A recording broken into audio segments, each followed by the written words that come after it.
എസ്ര 4-ാം അധ്യായം. പ്രവാസികൾ ഇസ്രായേലിന്റെ ദൈവമായ യഹോവയ്ക്ക് മന്ദിരം പണിയുന്നു എന്ന് യെഹൂദായുടെയും ബെന്യാമീന്റെയും വൈരികൾ കേട്ടപ്പോൾ അവർ സെരുബ്ബാബേലിന്റെയും പിതൃഭവന തലവന്മാരുടെയും അടുക്കൽ വന്ന അവരോട്, ഞങ്ങൾ നിങ്ങളോടുകൂടെ പണിയട്ടെ, നിങ്ങളുടെ ദൈവത്തെ നിങ്ങൾ എന്ന പോലെ ഞങ്ങളും അന്വേഷിക്കുകയും ഞങ്ങൾ അവന് ഞങ്ങളെ ഇവിടെ കൊണ്ടുവന്ന അശൂർ രാജാവായ യസർഹദ്ദോന്റെ കാലം മുതൽ യാഗം കഴിക്കുകയും ചെയ്തു പോരുന്നു എന്ന് പറഞ്ഞു. അതിന് സെരുബ്ബാബേലും യേശുവയും ശേഷം ഇസ്രായേൽ പിതൃഭവന തലവന്മാരും അവരോട്, ഞങ്ങളുടെ ദൈവത്തിന്റെ ആലയം പണിയുന്നതിൽ നിങ്ങൾക്ക് ഞങ്ങളുമായി കാര്യമൊന്നുമില്ല. പാർസി രാജാവായ കോരസ് രാജാവ് ഞങ്ങളോട് കൽപ്പിച്ചതുപോലെ ഞങ്ങൾ തന്നെ ഇസ്രായേലിന്റെ ദൈവമായ യഹോവയ്ക്ക് അത് പണിതുകൊള്ളാം എന്ന് പറഞ്ഞു. ആകയാൽ ദേശനിവാസികൾ യഹൂദ ജനത്തിന് ധൈര്യക്ഷയം വരുത്തി പണിയാതിരിക്കേണ്ടതിന് അവരെ പേടിപ്പിച്ചു. അവരുടെ ഉദ്ദേശം നിഷ്ഫലമാക്കേണ്ടതിന് അവർ പാർസി രാജാവായ കോരശിന്റെ കാലത്തൊക്കെയും പാർസി രാജാവായ ദാര്യാവേശിന്റെ വാഴ്ച വരെയും അവർക്ക് വിരോധമായി കാര്യസ്ഥന്മാരെ കൈക്കൂലി കൊടുത്ത് വശത്താക്കി. അഹശ്വേരോഷിന്റെ കാലത്ത് അവന്റെ വാഴ്ചയുടെ ആരംഭത്തിൽ തന്നെ അവർ യഹൂദായിലെയും യെരുശലേമിലെയും നിവാസികൾക്ക് വിരോധമായി അന്യായ പത്രം എഴുതി അയച്ചു. അർത്ഥഷഷ്ടാവിന്റെ കാലത്ത് ബിഷ്ലാമും മിത്രദാത്തും താബിയേലും ശേഷം അവരുടെ കൂട്ടക്കാരും പാർസി രാജാവായ അർത്ഥഷഷ്ടാവിന് ഒരു പത്രിക എഴുതി അയച്ചു. പത്രിക അരാമ്യ അക്ഷരത്തിൽ അരാമ്യ ഭാഷയിൽ തന്നെ എഴുതിയിരുന്നു. ധർമ്മ അധ്യക്ഷനായ രഹൂമും രായിസക്കാരനായ ശിംഷായിയും യെരുശലേമിന് വിരോധമായി അർത്ഥഷഷ്ട രാജാവിന് ഒരു പത്രിക എഴുതി അയച്ചു.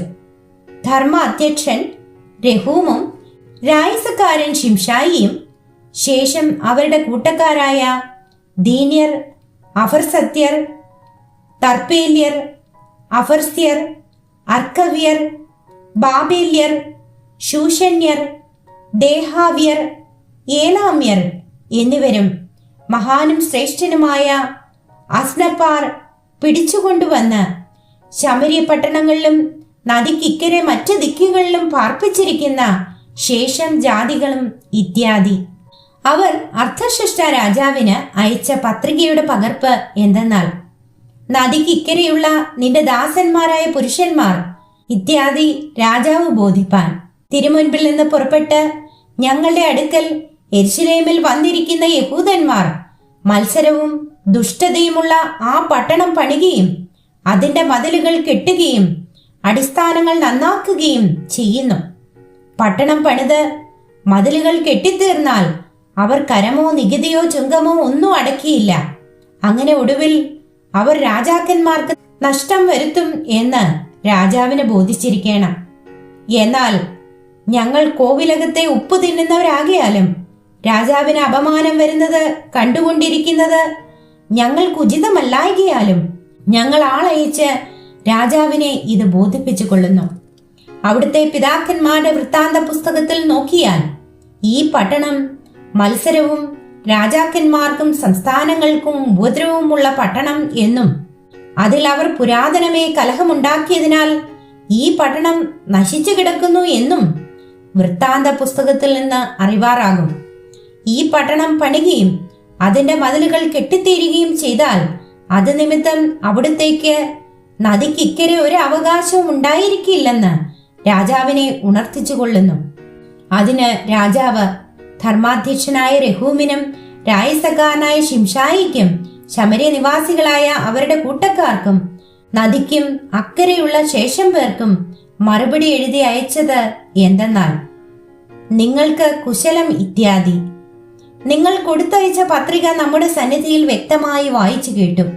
നാം കൽപ്പന കൊടുത്തിട്ട് അവർ ശോധന ചെയ്ത് നോക്കിയപ്പോൾ ആ പട്ടണം പുരാതനമേ രാജാക്കന്മാരോട് എതിർത്ത് നിൽക്കുന്നത് എന്നും അതിൽ മത്സരവും കലഹവും ഉണ്ടായിരുന്നു എന്നും യെരുശലേമിൽ ബലവാന്മാരായ രാജാക്കന്മാർ ഉണ്ടായിരുന്നു. അവർ നദിക്ക് അക്കരെയുള്ള നാടൊക്കെയും വാണു, കരവും നികുതിയും ചുങ്കവും വാങ്ങി വന്നു എന്നും കണ്ടിരിക്കുന്നു. ആകയാൽ നാം മറ്റൊരു കൽപ്പന അയക്കുന്നതുവരെ അവർ പട്ടണം പണിയുന്നത് നിർത്തിവെക്കേണ്ടതിന് ആജ്ഞാപിപ്പിൻ. നിങ്ങൾ അതിൽ ഉപേക്ഷ ചെയ്യാതെ ജാഗ്രതയായിരിപ്പൻ. രാജാക്കന്മാർക്ക് നഷ്ടവും ഹാനിയും വരരുത്. അർത്ഥശ്രേഷ്ഠ രാജാവിന്റെ എഴുത്തിന്റെ പകർപ്പ് രഹൂമും രായസക്കാരനായ ശിംഷായിയും അവരുടെ കൂട്ടക്കാരും വായിച്ചു കേട്ട ശേഷം അവർ യെരൂശലേമിൽ യഹൂദന്മാരുടെ അടുക്കൽ ബന്ധപ്പെട്ട് ചെന്ന് ബലാത്കാരത്തോടെ അവരെ ഹേമിച്ച് പണി മുടക്കി. അങ്ങനെ യെരൂശലേമിലെ ദേവാലയത്തിന്റെ പണി മുടങ്ങി. പാർസി രാജാവായ ദാര്യാവേശിന്റെ വാഴ്ചയുടെ 2-ാം ആണ്ടുവരെ പണി മുടങ്ങിക്കിടന്നു.